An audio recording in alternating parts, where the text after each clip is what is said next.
tema realmente muy importante, y esto es para seguridad jurídica de cada uno de ustedes, ¿sí? Ustedes saben de manera por demás que tenemos el COVID. Ustedes también ya saben que ha de haber una cuarta ola, que en realidad a nivel de Bolivia ya ha empezado en tres departamentos, ¿no? Está en Santa Cruz, Chuquisaca, principalmente ya ha iniciado la cuarta ola. Ya. Frente a esto, ustedes también han debido hacer un balance de cuánta es la deserción de los estudiantes en las unidades educativas, en cada municipio o en cada distrito. Y no podemos ser irresponsables para que autoricemos, digámoslo así, el retorno a clases cuando una unidad educativa no está preparada, o por lo menos no tiene un plan de contingencia que le permita mitigar los efectos del COVID-19 en sus distritos. El día de hoy nosotros queremos darles algunas guías y algunas recomendaciones para un retorno seguro a clase. ¿Por qué les decía que es un tema de seguro para ustedes?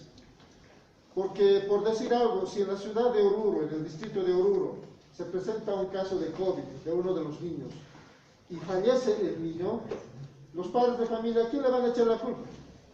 Primero, al director o a los profesores. El profesor de los directores, ¿a quién va a salvar? ¿A quién va a subir? A los distritales, ¿no?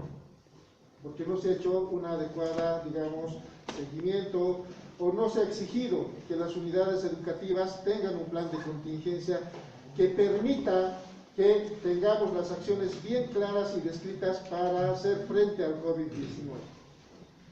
Por eso es importante el día de hoy este tipo de capacitaciones. En una segunda parte vamos a hablar lo que les decía el licenciado precisamente sobre estas otras guías que son aprobadas por el Ministerio. Esta parte de la guía y consideraciones claves para elaborar el plan de contingencias también está aprobado por el Ministerio de Educación. Solo que nosotros lo hemos mejorado y aparte de mejorarlo lo hemos contextualizado a nuestra región, al departamento de Oruro. Ya se ha publicado esta guía mediante una publicación, no sé si lo tienes, Luisa. Solamente hemos podido alcanzar para algunos, ¿ya? Pero se tiene ya aprobado esta guía. Y esta guía nos ayuda a tomar decisiones, principalmente para los tomadores de decisiones. ¿Quiénes son los tomadores de decisiones? Definitivamente ustedes como directores distritales y los técnicos distritales, que tienen que tener la capacidad suficiente, pero no solamente la capacidad, sino también los conocimientos suficientes para hacer frente al COVID. Ustedes decidirán en forma conjunta con los padres de familia, con los estudiantes, con los maestros y con los administrativos, qué tipo de retorno ha de haber de aquí a la siguiente gestión. Con esta guía no vamos a garantizar que no haya contagiados, ojo, no vamos a garantizar, pero vamos a mitigar el porcentaje que pudiera ocurrir en la presencia del COVID en los gobiernos municipales. Y es importante hacer un seguimiento. Después de Oruro, ¿qué municipio está fuerte ahorita en este momento con el tema del COVID? ¿Quién sabe? Exacto, Antequera. Existe a nivel nacional un tema de alerta temprana por el tema del COVID. Ahorita en estos momentos Antequera es el único municipio en el departamento de Oruro que está en alerta roja, por el tema del COVID. Después tenemos otros municipios que están en alerta naranja, otros municipios en alerta amarilla y otros municipios en alerta verde. Por eso es importante que conozcamos eso. Estas son las guías que el Ministerio ha trabajado, y aquí está el logotipo del Ministerio de Educación y consideraciones claves para el retorno seguro a clases para tomadores de decisiones. Esto, les reitero, lo hemos actualizado nosotros y lo estamos, digamos, adecuando a nuestro contexto, porque a este documento también le faltan algunos temas. Como cualquier otro documento, es siempre perfectible, ¿no? Hay que perfeccionarlo, ¿sí? Entonces, este es el documento base para hacer esta demostración de esta guía. Antes de empezar, quisiera darles la palabra a alguno de ustedes, a ver si tiene algún concepto más, y si no, para poder ya empezar y terminar este taller que habíamos preparado para el día. Más que taller, es un curso y algo, quisiera que sea algo dinámico, digamos, ¿no?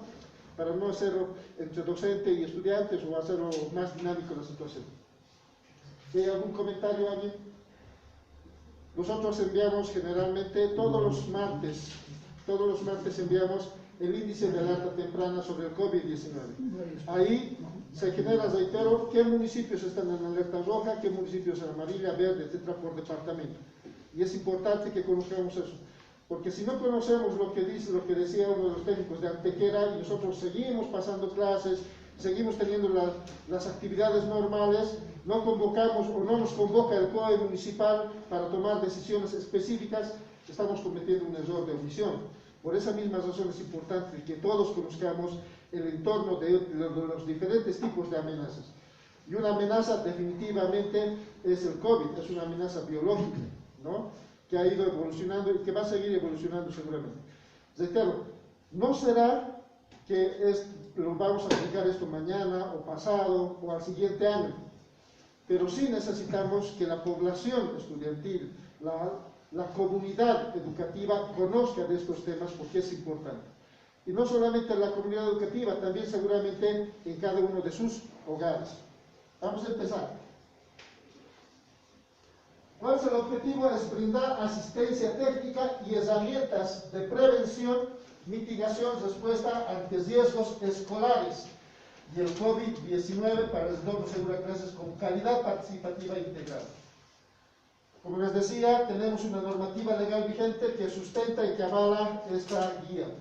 Es la Constitución Política del Estado, mediante los artículos 35, 37, 299, la Ley 1293, la Ley 548, el Decreto Supremo 4404, la Resolución Ministerial 001/2021, que ustedes lo conocen muy bien, y también el ISO 4505.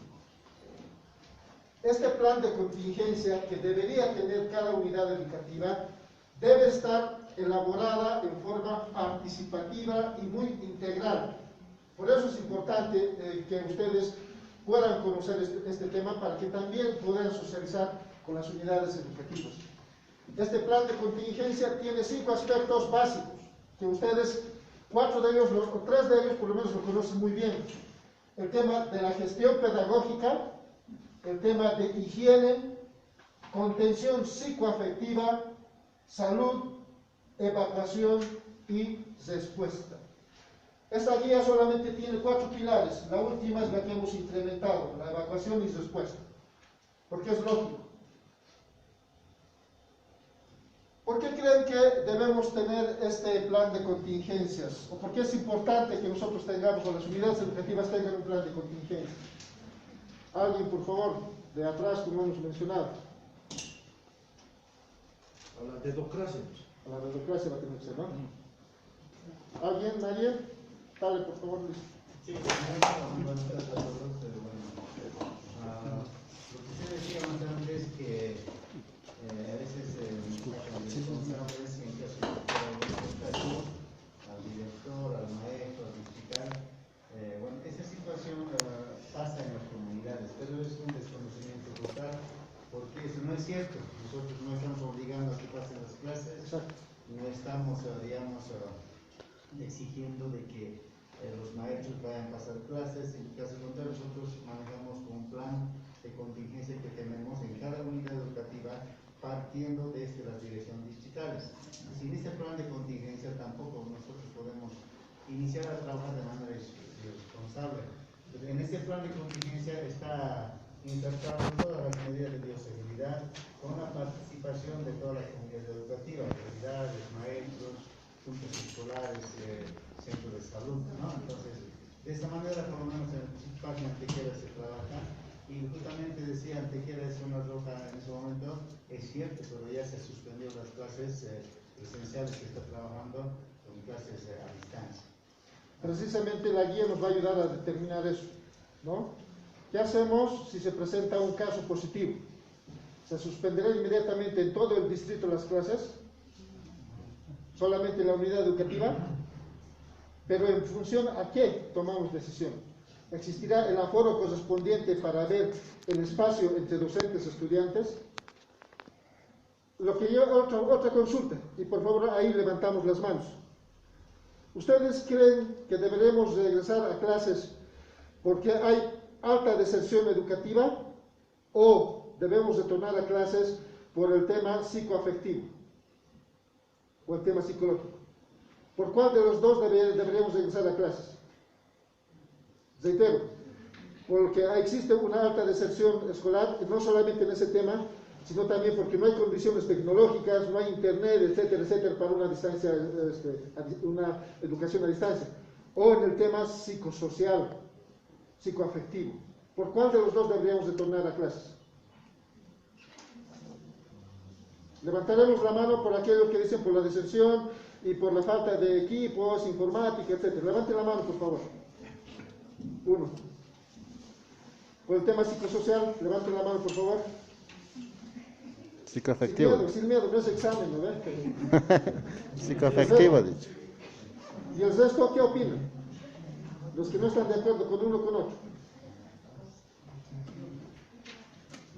En un taller a nivel nacional lo que me decían es lo siguiente. No es tanto el tema que haya una deserción escolar. El tema es que los niños están perdiendo la costumbre de realizar trabajos conjuntos. Se están aislando en un mundo tecnológico. Muchos de ustedes en sus mismas casas, y yo veo a diario, el niño está con su celular. Quítenle ese celular a ese niño. ¿Cuál es la reacción del niño? El berrinche. Empieza a hacer berrinche, empieza a decir una y otra cosa, no quiere hacer las cosas. Y ha habido muchos casos en Bolivia, en Perú, que han perdido la vida también los niños, o sea, quieren suicidar, etcétera, etcétera. Ese es un tema. El otro tema, ese niño está tan ciego en solamente tener su mundo en el celular, en ese juego, que ya no abre horizontes, que ya no ve la realidad del entorno. Eso es lo que está ocasionando en algunos distritos, en algunos municipios, en algunas unidades educativas, ¿no? Entre otros factores, obviamente, que más adelante vamos a ver. Pero eso nos debería preocupar como educación. Eso nos debería preocupar por educación. ¿Por qué? Porque cuando ya retornemos a clases, y si en muchos dichos usted no lo ha hecho, pero cuando ya retornemos a clases todos, cuando se normalice o se trate de normalizar, ¿quién va a tener que solucionar ese problema? Los profesores, los distritales, los directores. Ellos tienen que solucionar ese problema. Y estaremos preparados psicológicamente para enfrentar ese problema. Tendremos esa capacidad técnica para solucionar ese problema. Entonces ahí nos debe llevar a hacer acciones conjuntas, iniciales, ya no más en el acto, que nos permita que nosotros podamos hacer ciertas acciones para empezar a pasar clases gradualmente y en forma segura. Sí, por favor.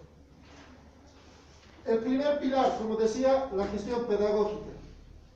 En este pilar de la gestión pedagógica se toma en cuenta principalmente la selección de las modalidades y algunas recomendaciones para elegir una modalidad y además temas de comunicación y potenciamiento de los valores. Existen 3 modalidades para volver a clases, ustedes lo conocen bien. A distancia, luego semipresencial y presencial. Los distritos, las unidades educativas deben tomar una decisión. ¿Cuál de esas 3 modalidades empezamos a autorizar o empezamos a tomar en cuenta para que se pueda pasar clases? Pero bajo ciertos parámetros. Y uno de esos parámetros son las consideraciones pedagógicas.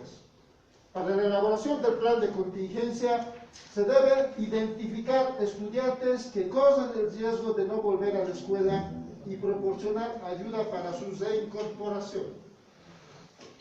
No solamente es el tema de la tecnología, también es el tema de la sociedad, ¿no?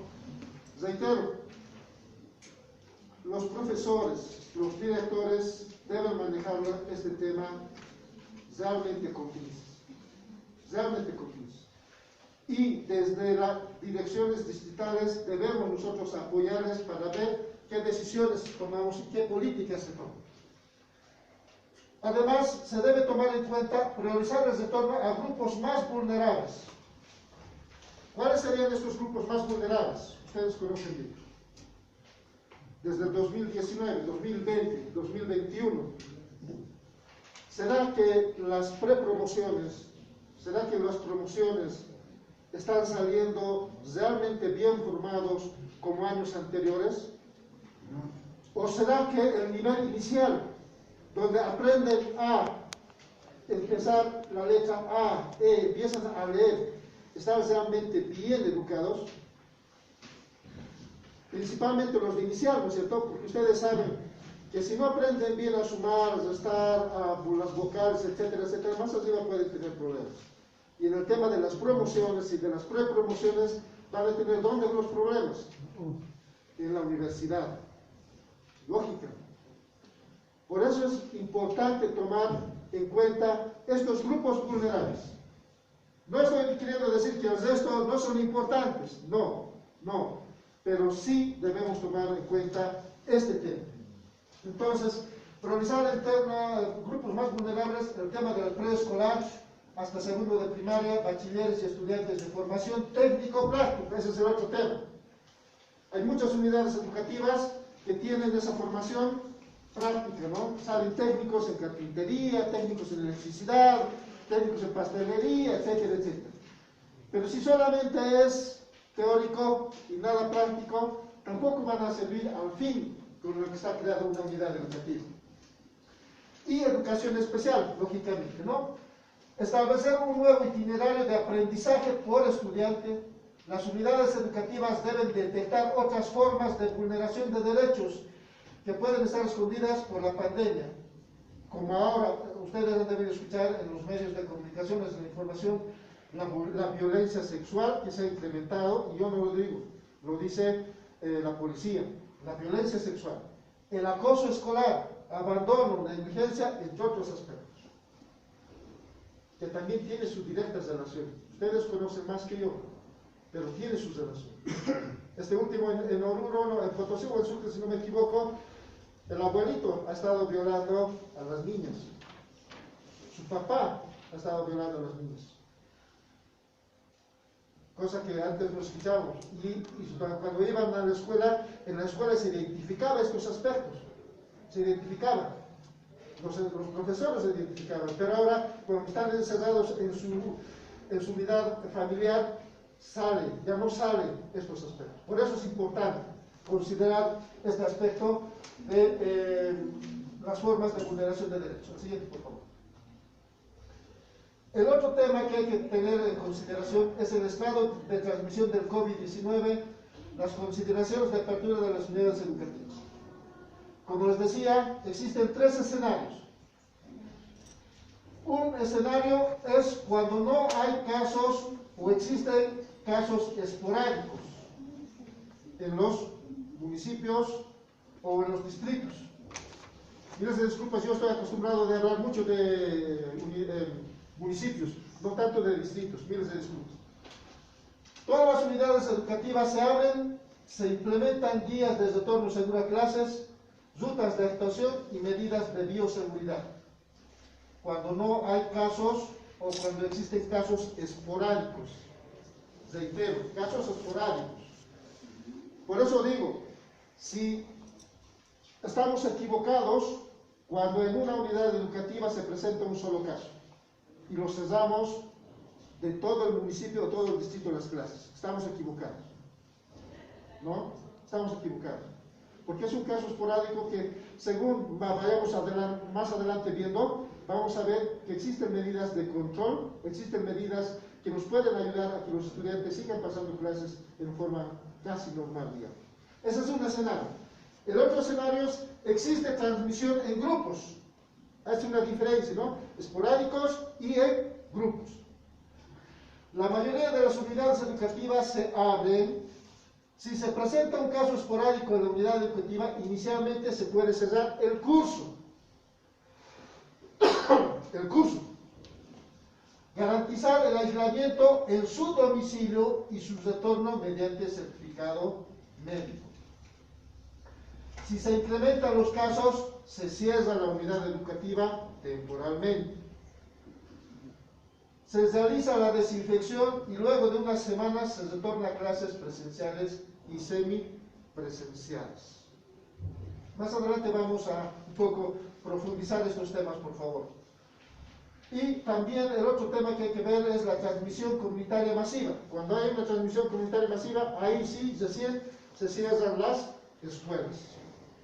Cuando es masivo.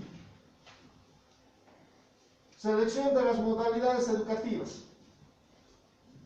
Para la selección de las modalidades educativas se alternar el trabajo académico en casa, complementando con encuentros periódicos presenciales, además realización de recursos tecnológicos y pedagógicos.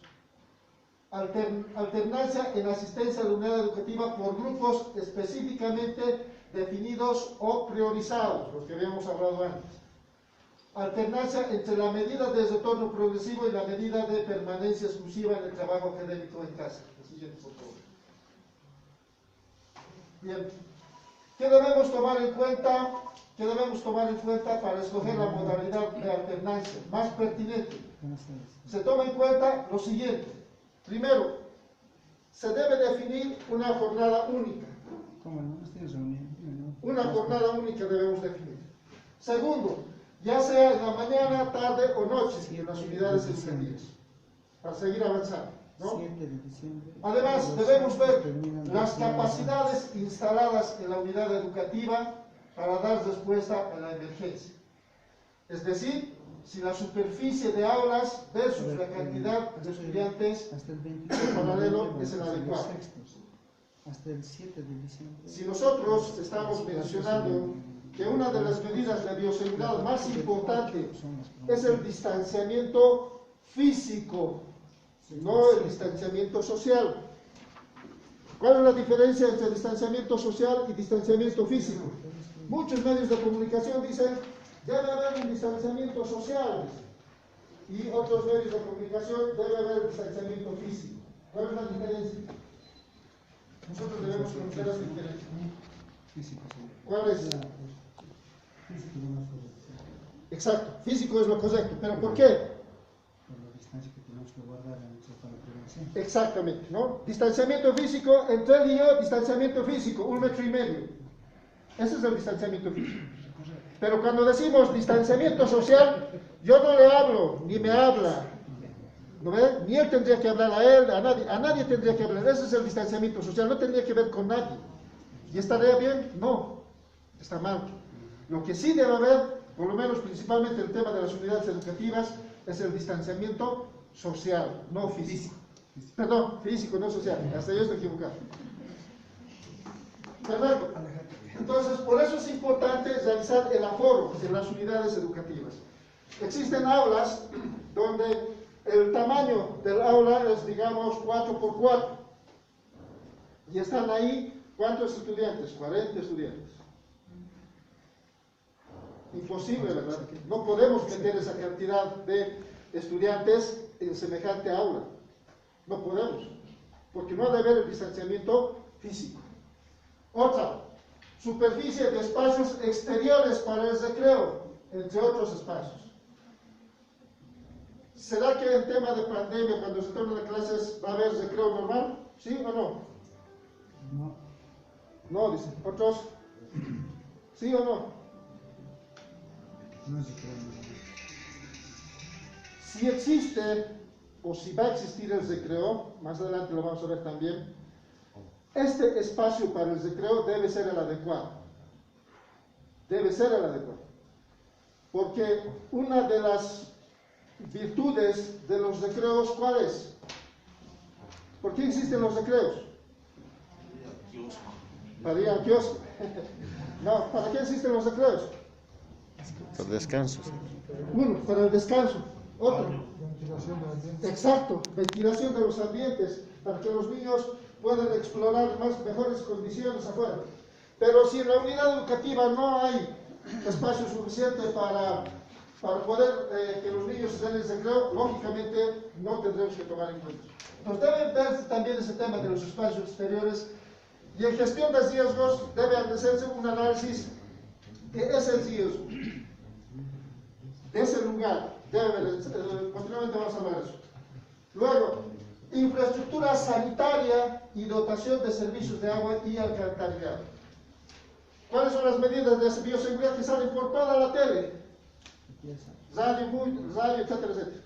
¿Cuáles son? A ver. Ya, uso de barbijos, uno. Lavado de manos. Después. Uso del alcohol. ¿Perdón? Uso del alcohol. Eso, uso del alcohol en gel o alcohol en líquido. Desinfección de ambientes. Desinfección de ambientes. Pero yo, ¿cómo voy a exigir que haya lavado de manos frecuente si en la unidad educativa no hay agua? ¿O cómo voy a sugerir que haya desayuno escolar cuando no hay agua suficiente? Entonces, uno de los requisitos es precisamente que las unidades educativas tengan una infraestructura sanitaria y dotación de servicios agua y alcantarillado. El número de las y los estudiantes y maestros y maestras sean los adecuados. Ustedes como directores saben muy bien. ¿Será que todos los profesores quieren pasar clases presenciales? No. ¿Por qué muchos profesores están pasando clases en el área rural principalmente? Porque son presionados por las autoridades originarias, por los padres de familia. Y lógico, ¿quién va a querer perder la vida por el COVID, por cumplir su labor? Muchos sí, otros no. Entonces, hay muchos profesores que no van a querer ir a dictar clases. ¿Y qué hacemos con esos niños entonces? La modalidad, pues, Exacto. Cambiar el sistema de modalidad, ¿no? Esos temas deben estar descritos en el plan de contingencia. Niveles educativos. En muchas de las unidades educativas ustedes saben bien que existe nivel inicial, primaria, secundaria, en uno solo. Y en esas unidades educativas existe mayor cantidad de estudiantes. Al existir mayor cantidad de estudiantes, existe más el alto riesgo de ver contagios. Características de la comunidad educativa, si es rural, urbano, etcétera, etcétera. El equipo docente y personal administrativo comprometido. ¿Qué pasa si en nuestro plan de contingencia decimos ya todos los días vamos a hacer fumigaciones en la unidad educativa? Pero, uno, no hay fumigadoras. Dos, no hay el líquido. Tres, la porterita o el porterito no quiere hacer las fumigaciones o va a decir, no es de mis competencias, yo no lo puedo hacer. ¿Quién lo va a realizar? Eso es un aspecto importante que hay que tomar muy en cuenta. Que exista personal administrativo. Y eso debe estar descrito en el plan de contingencia, que reitero, más adelante lo vamos a ver con más frecuencia, pero debe estar, tiene que estar. Si es que no existe un administrativo, tendrá que asumir un padre de familia, mediante turnos, qué sé yo, pero debe haber, si es que se decide en esa forma. Luego, voluntad de las familias para generar apoyo al retorno gradual, progresivo y escalonado con la presencialidad. Lógico, ¿no? ¿Quiénes deben definir que los niños vuelvan a clases? También obviamente son los padres de familia. Pero tienen que apoyar. Eso, tienen que apoyar, tiene que haber una integración en la comunidad escolar. Todos deben estar seguros de lo que tienen que hacer. Todos deben estar seguros cuál es la forma de hacerlo, cómo hacerlo, con quiénes hacerlo. Debe estar descrito en el plan de contingencia. Capacidad de las familias para proveer diariamente elementos de bioseguridad e higiene para niños, niños y adolescentes. No solamente depende de los municipios, ¿no? Porque ¿quién debe proveer en el tema de educación los insumos de bioseguridad? ¿Quién? Correcto, el municipio. Pero ahora con el tema de la sequía, el municipio va a decir, yo no tengo plata. Tampoco los papás tienen. Y los papás, muchos van a querer pasar clases. Porque yo soy papá también, ¿no? Yo también, momentos antes decía, amigo, que vaya a pasar clases. Desligarme de esa carguita. miles de disculpas, pero muchos piensan así, ¿no? Que vaya, ¿y dónde va la carga? A los maestros. Pero si yo como papá quiero que pasen clases, tendré que ver esa capacidad y ustedes tienen que ahí mostrar esa decisión, es decir que, por lo menos en las ciudades donde hay minis, ¿no? Donde hay rutas, si mi hijo va a ir con movilidad a pasar clases, todos los días tendré que comprar ¿qué? Un barbijo. Un barbijo cuesta un boliviano todos los días. Tendré que darle alcohol en gel o alcohol en líquido todos los días, si van a haber clases presenciales, ¿no? Entonces, esos aspectos también tienen que ustedes hacer conocer a los papás. La educación de las unidades educativas para responder e implementar las medidas de bioseguridad, baños, disponibilidad de jabón líquido, espacios de desinfección de estudiantes, como habían mencionado, puntos de alcohol para desinfección, basureros para desechos infecciosos. Y este es un tema que olvidamos, que muchos olvidamos. En la ciudad de Oruro se ha hecho una inspección a algunas unidades educativas, no existen basureros. Los niños, ¿qué hacen? Agarran el barbijo al suelo, creando fuentes de infección, contaminación, ¿no? Es importante los basureros para los desechos infecciosos y es importante que los porteritos conozcan cuál es el manejo de estos desechos infecciosos. Porque ahora ya no es lo mismo que antes. Antes algún niño le salía sangrecita, ¿no? Le salía sangrecita y el maestro o la directora o el rector agarraba con su mano y lo depositaba en el basurero. Ahora ya no se puede hacer eso, ¿no? Ya no se puede hacer eso. Porque ¿qué pasa si el niño es portador de la enfermedad? Y al hurgar con la sangre es mucho peor, ¿no? Se contagia cualquier otra persona. Por eso es importante el tema del tratamiento de los desechos infecciosos. Articulación con las autoridades sanitarias respectivas para el análisis del comportamiento epidemiológico. En sus distritos estoy seguro que hay centros de salud, ¿sí? ¿Conocen los números telefónicos de los jefes médicos? Muchos sí. ¿Los directores conocerán? Entonces, ese tema hay que fortalecer. No solamente de los centros médicos, sino también de Oruro, de los centros de especialización, de segundo o tercer nivel. Sí.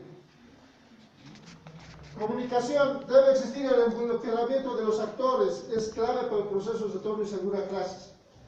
La comunicación con toda la comunidad educativa y en especial con las familias requiere especial atención, permanente y doble vía.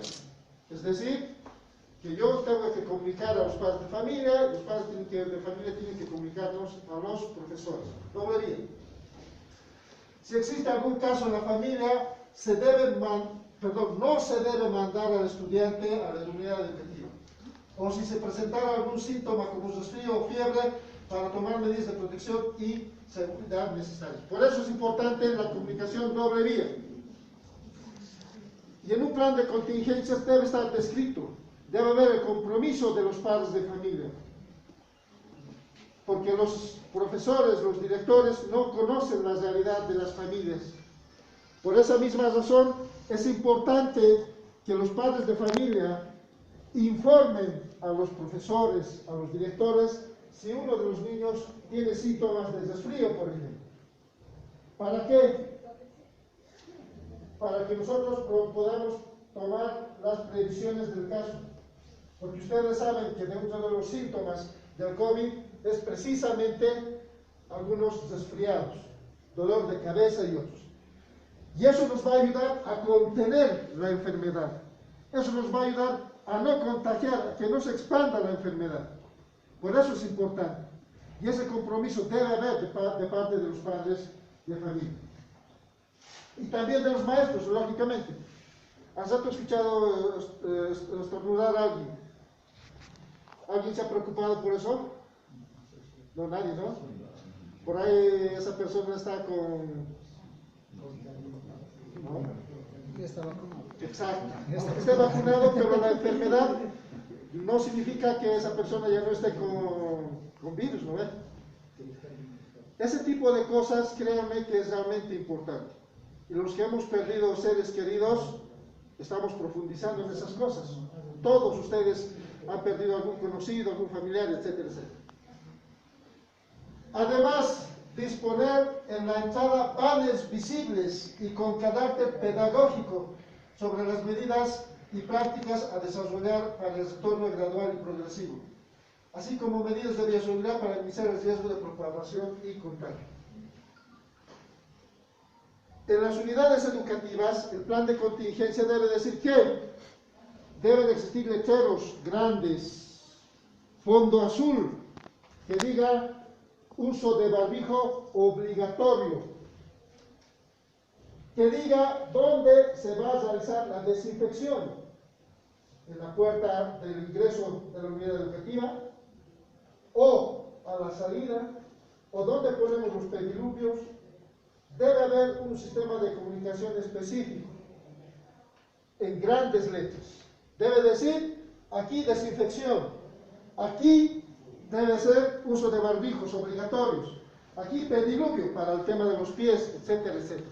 Debe haber ese tipo de comunicación en todas las unidades educativas cuando se estén pasando clases. Además, las orientaciones para el ingreso, salida y retorno a casa. Orientaciones para el ingreso, salida y retorno a casa. Se debe planificar el horario escalonado entre el nivel educativo y otro. Se recomienda. Se recomienda. ¿Por qué? ¿O para qué? Para que no haya la fluidez que existía en condiciones normales. Si el ciclo inicial o el primario va a entrar 8 de la mañana en punto, el ciclo secundario tendría que entrar 8:30. Y si del ciclo inicial primario, primero de primaria, entra 8 en punto, el segundo de primaria tendría que entrar 8:05. El tercero tendría que entrar 8:10.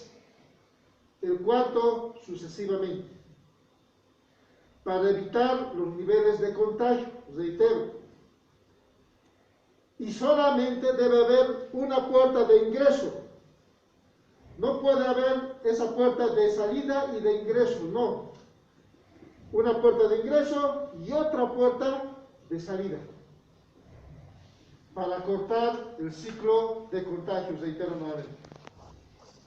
Prohibir el ingreso de los padres de familia y o tutores a la unidad educativa.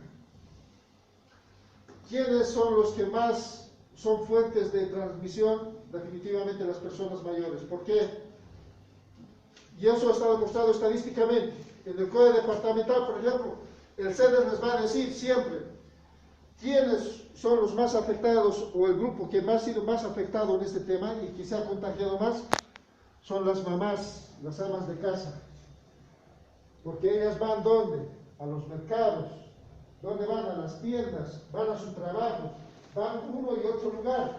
Y ellas generalmente son las portadoras. Entonces, por esa misma razón, está un poco prohibido de que puedan ir los padres de familia o tutores a la unidad educativa. Establecer una ventanilla única para consultas en las unidades educativas.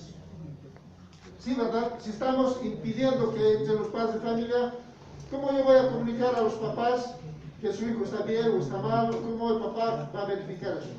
Obviamente mediante la atención de una ventanilla única. Describir la cantidad de estudiantes por curso, eso ya lo hemos tocado momentos antes. Analizar el tipo de mobiliario para la reubicación de cada estudiante. Antes existía la modalidad frente a frente, ¿no? O en muchas unidades educativas, no solamente aquí en la ciudad, también he visto en los distritos rurales, los niños estaban frente a frente, ¿no?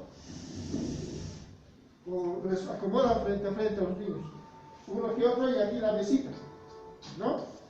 Pero ese tipo de educación ahora se debe cortar, debe ser unilateral, así como está ahora, por el tema de la pandemia.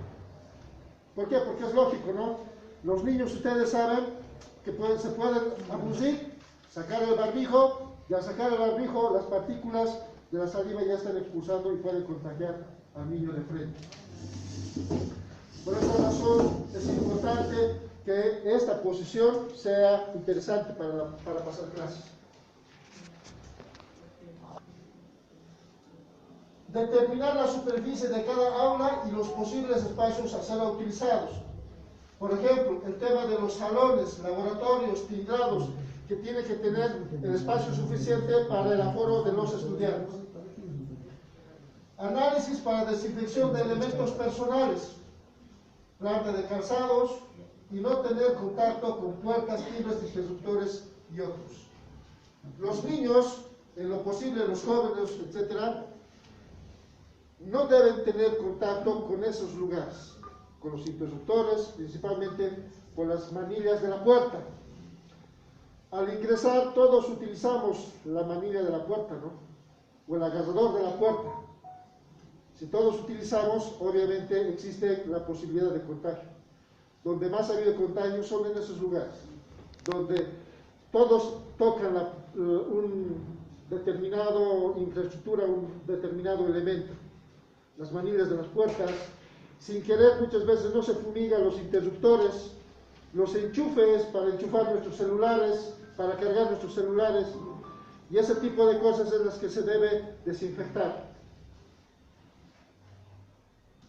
La pizarra, entre otros. Siguiente, por favor.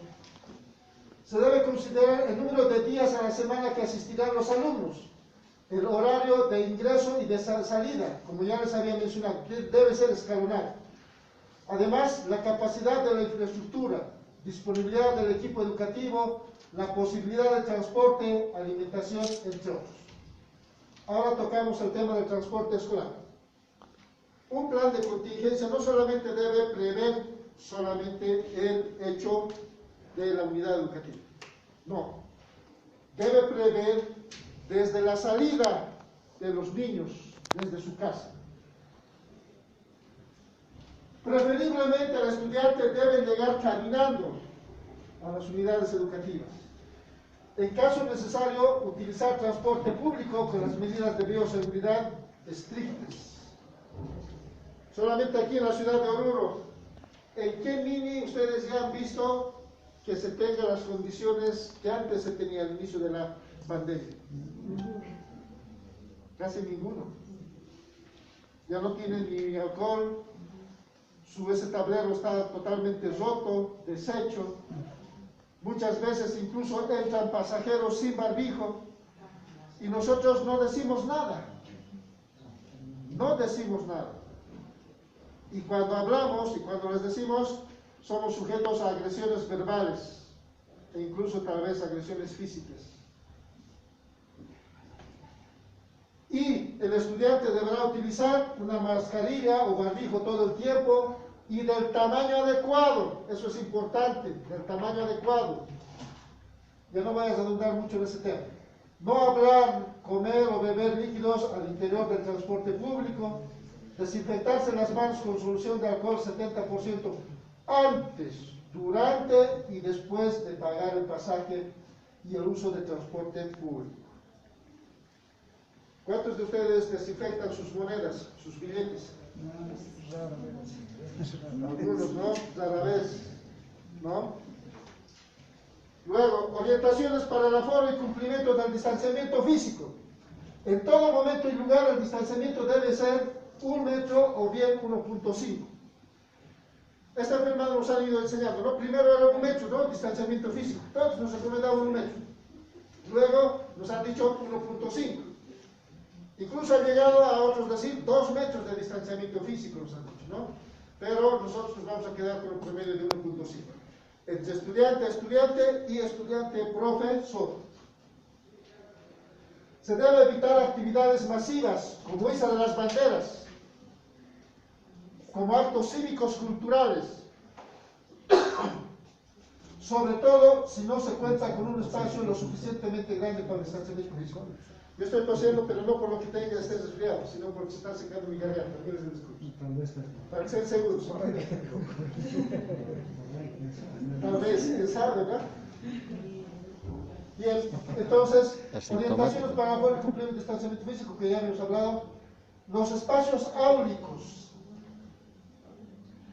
No se debe negar el acceso a la educación por falta de barbijos, a causa de bajos recursos o disponibilidad.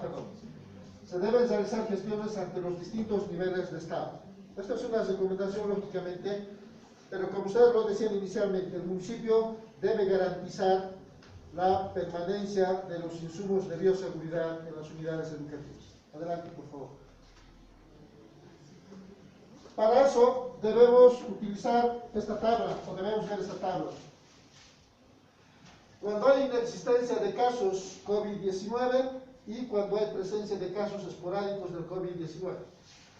Cuando hay inexistencia de casos COVID, obviamente las unidades educativas están abiertas, pero de la misma forma debe aplicar el distanciamiento entre niños y mobiliario de 1 a 1.5 metros.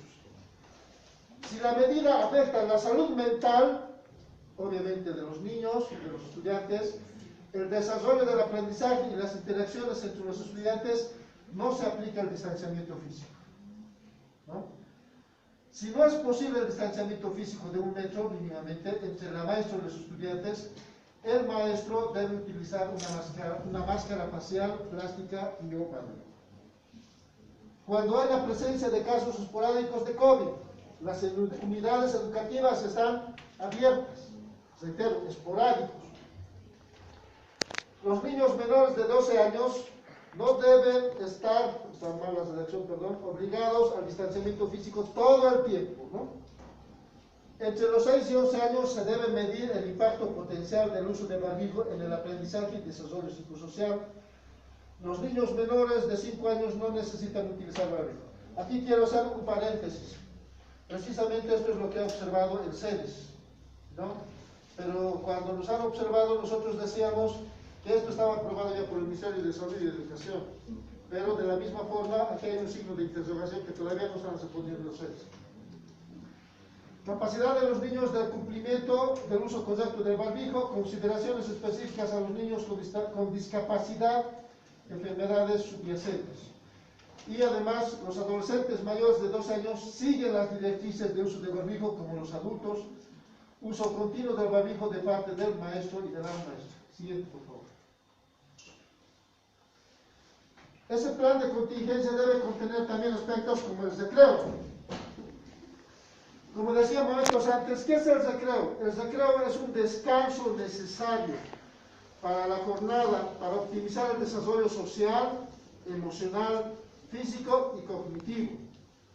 Los espacios abiertos destinados para los recreos deben ser definidos para este fin, para que sean utilizados en grupos pequeños, siempre respetando el distanciamiento físico y evitando compartir, eso es importante, evitando compartir comidas, bebidas, celulares, etc. Además, enfatizar en el lavado de manos frecuentes antes de salir y al devolver los espacios de recreación. En función a la cantidad de estudiantes y en función a la cantidad o el espacio de los recreos, el aforo se deberá organizar y diferenciar el espacio de los recreos, es decir, proponer juegos, dinámicas de interacción para distensionar a los niños y niñas, fortalecer el barbijo y el distanciamiento físico, autocuidado y cuidado a otros. En el tema del recreo, lo que se recomienda también, si el ingreso es gradual, el ingreso a los recreos también deben ser graduales. O sea, de nada serviría que el ingreso sea gradual y que el recreo sea a la misma hora. Si seguimos juntando a todos los niños y seguimos teniendo mayor riesgo a que se vayan a contagiar, ¿verdad? Entonces, los recreos también deben ser graduales.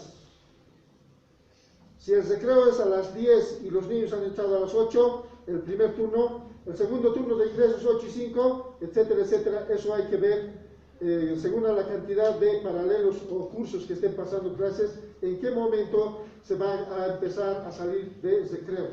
Pero debe ser gradual también los recreos. En función a la forma. Orientaciones para la alimentación complementaria. Todo el personal de las empresas contratadas, y si no es personal de las empresas contratadas, ustedes saben que en la mayoría de los distritos, las unidades educativas, los padres de familia son los que cocinan, ¿verdad? Ellos cocinan y llevan la comida hacia los niños. Entonces, debemos garantizar que los padres de familia deban tener en todo momento el uso del barbijo, uso del alcohol en gel, uso del alcohol líquido, distanciamiento físico, que los insumos que se hayan utilizado sean también desinfectados, sean cuidados y guardados, etcétera, etcétera. Eso debe también contemplar. ¿Y con qué desinfectamos? ¿Con qué desinfectamos? Licenciados. ¿Será que se puede también desinfectar el tomate, las verduras, las hortalizas? Correcto, con lavandina. De la misma forma se debe hacer la desinfección de estos ambientes. Aquí adelante hay espacio, hermano. Yo no muerdo, no pellizco, mucho menos si es hombre. Horas, todavía 90, 60, 90, todavía. Entonces es importante que todos estos temas también estén descritos en el plan de contingencia. Es que no podemos dejar que los insumos que se hayan utilizado sean parte de un tema de contagio. ¿Requiere de varios insumos? Sí, requiere de varios insumos. Pero reitero, son medidas mínimas que las que debemos hacer. Porque no olviden que está detrás de cada una de las medidas que estamos hablando, está la vida de varias personas. Está la vida de varias personas. Ninguna medida es extrema, porque la vida de las personas es la que cuenta. Bien, entonces, como decíamos, todo el personal de las empresas debe estar, así como el tema de los padres de familia. Para desinfectar las verduras, frutos y otros se recomienda lo siguiente: el recipiente limpio, llenar agua la cantidad suficiente que es necesaria para utilizar, etcétera, etcétera. Esto ya lo vamos a pasar porque ustedes ya lo conocen. Hay mucha información sobre este tema. Siguiente, por favor. Evitar la exposición al virus incluye las consideraciones específicas. Por ejemplo, definir que los estudiantes consuman los alimentos en las mismas aulas de clase. Si queremos evitar mayores contagios, lógicamente podemos habilitar el mismo aula para que puedan consumir los alimentos los niños. No necesariamente podemos sacarlos.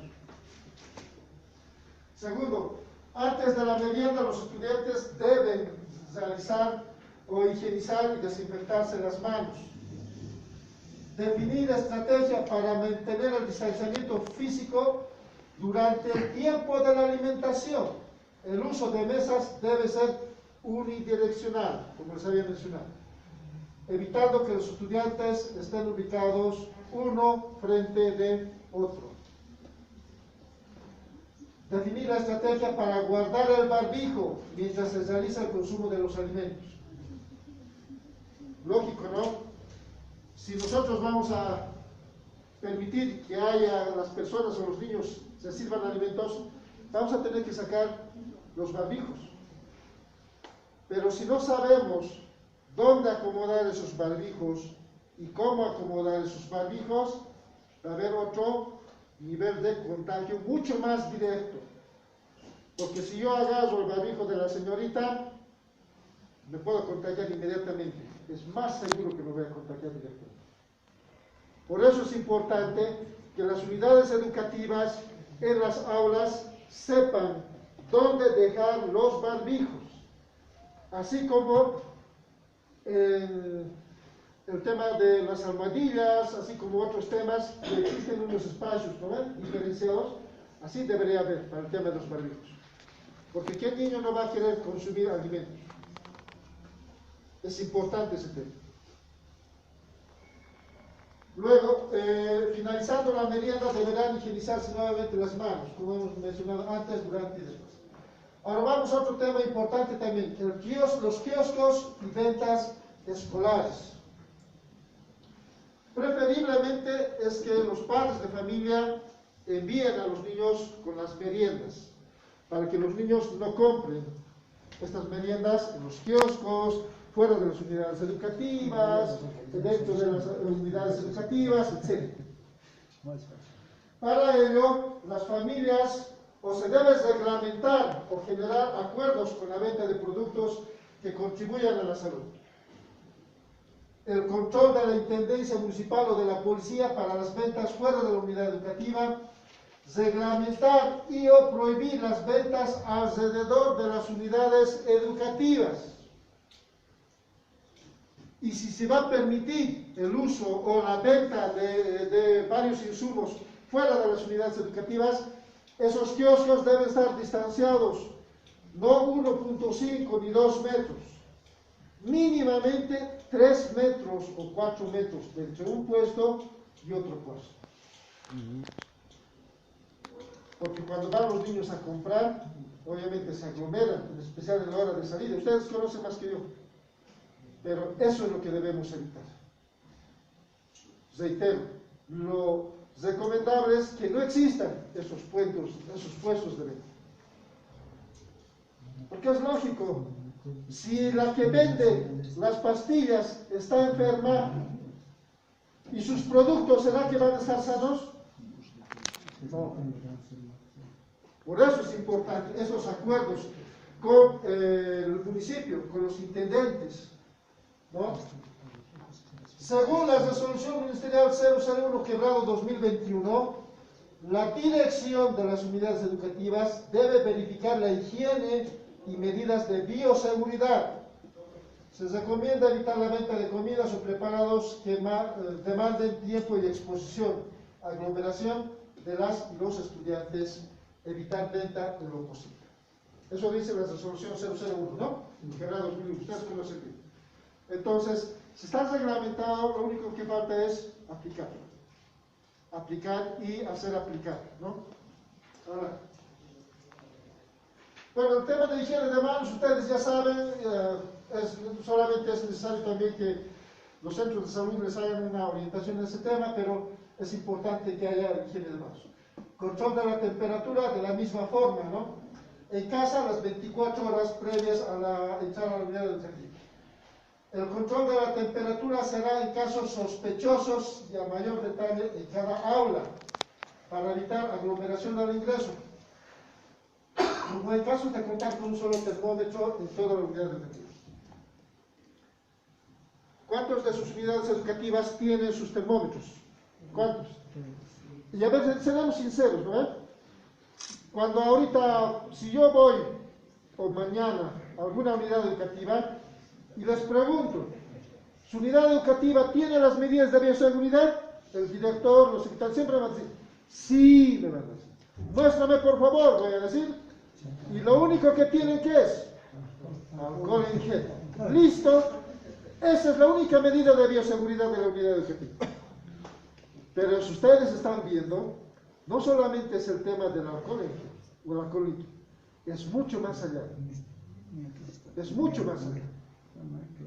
Por eso es importante que ustedes conozcan y orienten a los profesores, a los directores, que deben tener un plan de contingencia. Y este plan de contingencia debe tener estos elementos mínimamente. Mínimamente, ¿no? El tema de la temperatura, como os decíamos. Si nosotros vamos a permitir una pistola en la unidad educativa, la fila va a ser larga. Hasta ahí se va a perder media hora de pasar clases, 1 hora de pasar clases. Lo recomendable, reitero, es que cada curso deba tener su pistola. Pero eso es lo recomendable, lejos de la realidad, en muchos de los casos, lejos de la realidad. Pero sí puedo tener comunidad educativa, tener la pistola. ¿Para qué? Cuando hay algún niño con gripe, o hay algún niño con estornudando, o hay algún niño como yo tosiendo, agarro la pistola, le tomo la temperatura. No disparo. No disparo. Tomo la temperatura, ¿no? Y ese va a ser un indicador para poder hacer el siguiente paso, que enseguida vamos a ver. ¿Sí? Higiene respiratoria, cubrir el antebrazo en un momento de toser o estornudar, barbijos permanentes, distanciamiento físico entre 1.5, ventilación adecuada y aumentar el flujo del aire en todos los espacios que sea posible, limpieza y desinfección de ambientes. Esto es el otro tema tedioso y peligroso. Programar limpieza regular y diaria del ambiente escolar, limpiar y desinfectar las superficies que se tocan con frecuencia, los pupitres, mesas, puertas, juguetes, material didáctico, libros, interruptores, ventanas, etc. Se puede crear un checklist para que los encargados de limpieza puedan piquear y que ya está hecho limpieza. ¿Qué es lo que utilizan las unidades educativas para desinfectar? Seremos sinceros. Hipoclorito, ¿no? Lo primero. En toda unidad educativa, por lo menos en el campo, yo he visto siempre el uso de lavandina, ¿no? Ahora, también he visto amonio, cuaternario. Existe de primera generación, segunda, tercera, cuarta, hasta quinta generación el amonio cuaternario. Ese es el que da mejores rendimientos para desinfección, lógicamente, ¿no? Pero los costos para la utilización, en especial de todos los días, créanme, de momento determinado se inflan. Utilizar todos los días cloro, utilizar todos los días en los pupitres, incluso genera olores que hacen doler la cabeza. Todos los días estamos fumigando y deberíamos fumigar en las unidades educativas, en los cursos. Si todos los días estamos yendo a pasar clases, todos los días deben ser fumigados las unidades educativas, los cursos, todos los días. Porque si un día estoy expuesto a la salida de la unidad educativa, es una exposición para contraer nuevamente la enfermedad. Entonces, todos los días debe ser esa fumigación. Y reitero, ¿quién no va a hacer la fumigación? Los porteritos muchas veces no lo van a querer, o harán un mes máximo. Pero después, el resto de los días, ¿el profesor lo hará? No lo va a hacer. Entonces, ahí también tiene que ver el tema de los padres de familia, ¿no? Ahí tiene que ver mucho también el tema de los padres de familia. Seguimos. Manejo de residuos sólidos, lo que les había mencionado, ¿no? Usar contenedores o basureros con tapa y bolsas de colores para la separación de residuos sólidos donde sean requeridos. En los baños, en las zonas de descanso, en los recreos, en las salas de los profesores, en las áreas administrativas, entre otros. ¿Qué unidades educativas tienen todos los baños